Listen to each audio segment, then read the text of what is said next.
The subcompact SUV space in India is one of the fastest growing and one of the most popular segments in the country for car makers. And the Maruti Suzuki Vitara Brezza is the undisputed champion of this space, and it has been for a long time. Now, a lot of players, including the Ford EcoSport that created the segment, have tried unsettling it, but to no avail. But finally, there's a new player which has been hyped a lot, and that's the Mahindra XUV 300. So can Mahindra finally deliver a product that can change the dynamics of this segment and maybe beat the market leader Maruti Suzuki in this segment? Well, that's what we're going to find out on the show today.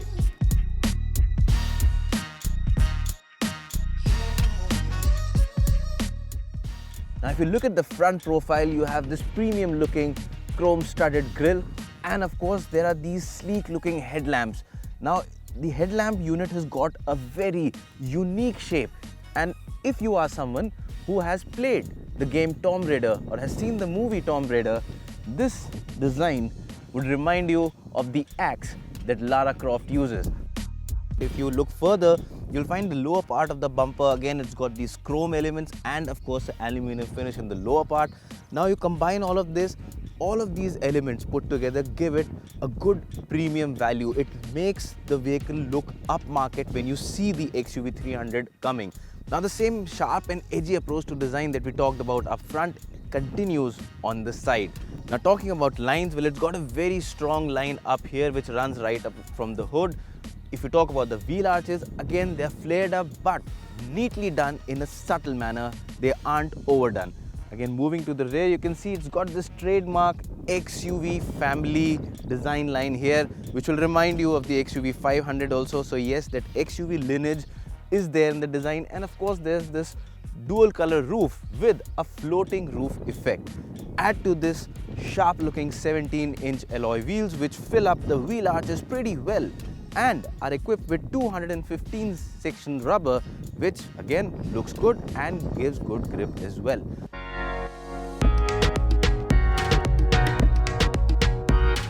Now once you move to the rear, the edgy proportions again continue here as well.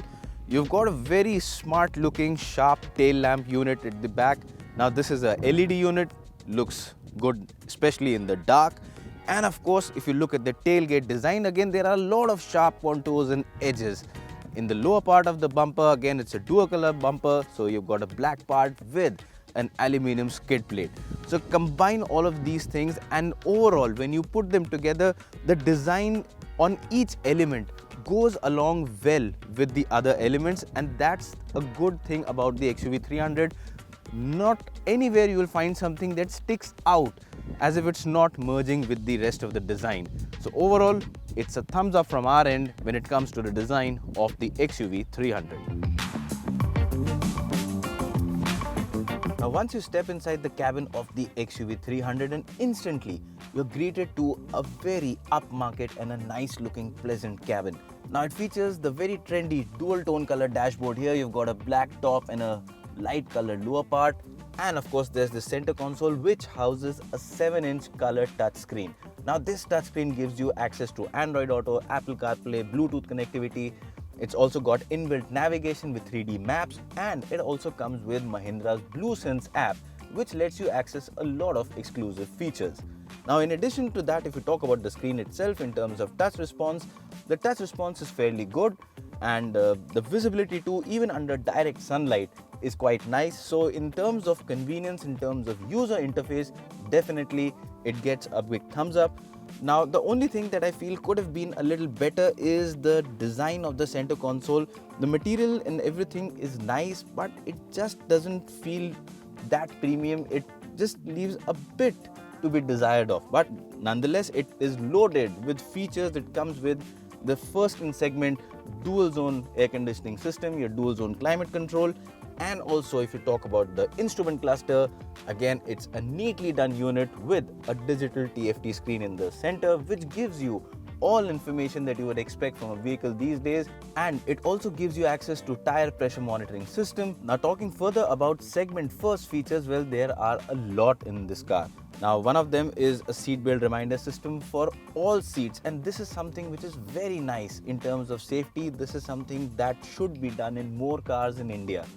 And apart from that, you also have a smart watch connectivity. So if you have a smartwatch, which unfortunately I don't right now, if you have it, again, you can connect it with the system and you can access a lot of information on your watch itself. So if you include this and also the fact that you have a sunroof here, a good looking steering wheel, you get cruise control, audio controls, telephone control, so all of these features, and what you get is a cabin that is richly equipped with features. No other car in this segment offers you this many features.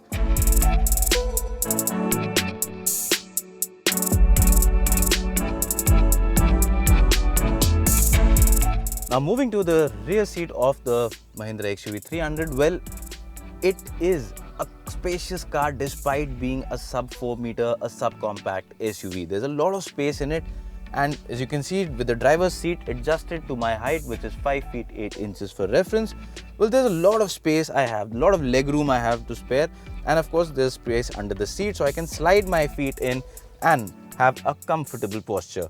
In terms of headroom too, again, it's quite decent, and that means that even if you are someone who's tall, you can be in this place without any struggle for space. And the seat also again is quite good. The cushioning is good, the under thigh support is good, there's a center armrest with cup holders, so even if you're here for a long drive, this place is quite a comfortable one. In terms of practicality, again, there's a lot of space to put in 1 liter bottles and a lot of other stuff in the door pockets. The same story is on the front door as well. Again, you can easily place water bottles and a lot of stuff. You can also put in bottles here within these, so different things in different places. So a lot of smart storage options around the cabin, and when you put all of this together, what you get is a very spacious, comfortable, refined and practical cabin. It's also time to discuss what are the shortcomings in the cabin of the XUV 300, and well, to start with, there is no rear AC vent.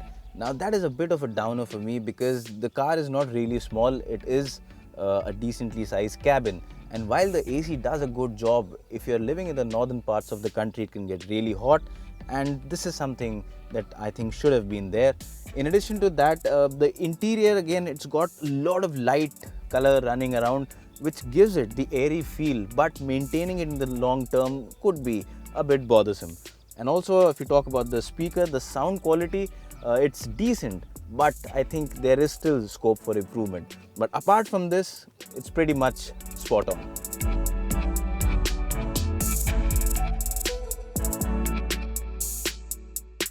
Alright, so now let's talk about the engine options and the driving experience of the XUV 300. Well, for starters, what you get is a petrol and a diesel engine. You get a 1.2 liter petrol engine with a power output of 110 horsepower and a 1.5 liter common rail diesel engine with a power output of 115 horsepower and 300 newton meters of torque.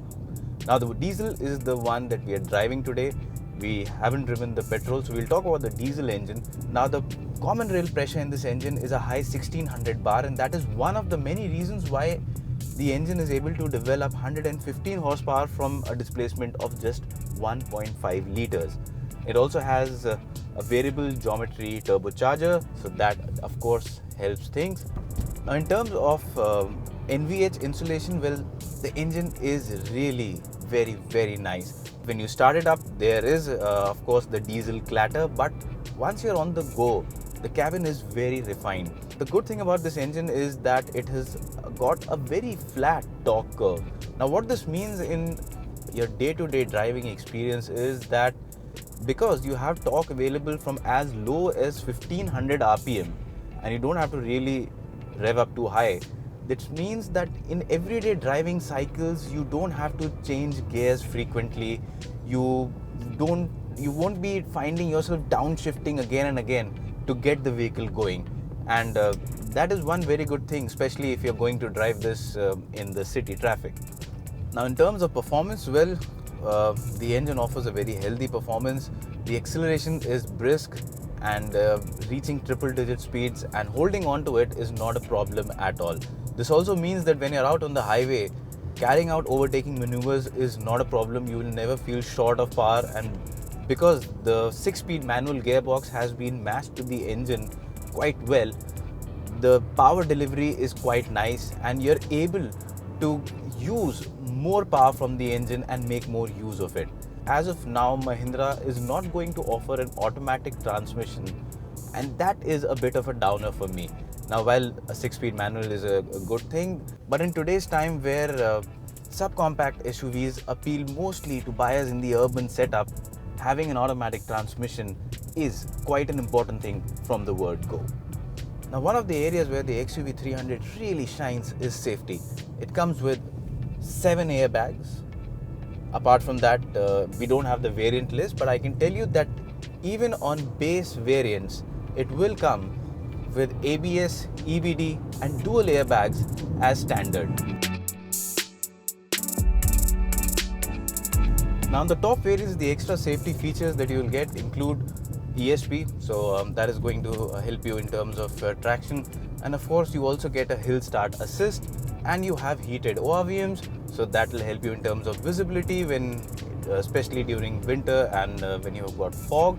So in terms of safety, yes, the XUV300 not only is there up with the segment leaders, but it right now sets a new benchmark. Now, one good thing here is the reverse parking system. It has a display and it also has dynamic guidelines with modes that help you park, that help you choose between parallel or normal parking. So yes, that is something that proves to be very helpful, especially in those tight parking spots. In addition to the reverse parking system, you also get a segment first front parking sensors. Now, this is something which comes in handy again in tight parking spots. So you will get an audio beep in case there is an obstruction just in front of the vehicle and if you're moving at slow speeds. In terms of ride and handling, well, the XUV300 is again not just up there with the competition, but it is one of the best handling cars. Now, the reason for this, well, there are many, but first and foremost is the fact that it has the longest wheelbase and it has the widest track in its segment. As a result of the extra width, you get more stability around corners, and yes, it also comes with 215 section of rubber, which proves in handy. If you talk about the chassis itself, the mechanical grip, well, again, the suspension setup is quite nice. It's not very firm, but yes, it's not soft either. The body roll is pretty much in control unless you're really going to throw her around the corners. Mahindra has again given one more segment first feature here, and that is steering modes. So what you can do is that you can basically choose between different steering modes. Now, what this does is you get 3 steering modes, wherein one is comfort.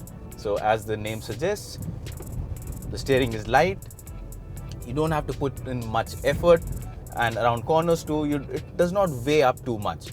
If you change the mode and you go into normal, again, like the name suggests, it's normal, and sport is when you want to have fun, the steering weighs up nicely, it becomes more dynamic, and combine that with good handling and a powerful engine, and what you get is a subcompact SUV that you can really have fun in.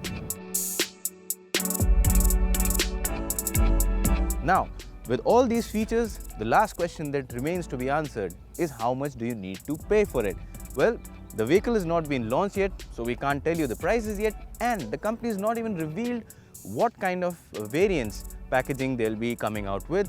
But what I can tell you right now is that if Mahindra manages to smartly package its variant lineup and price them comparatively, there's a good chance the XUV300 can go on to become one of the top selling cars in its segment and for the company overall as well.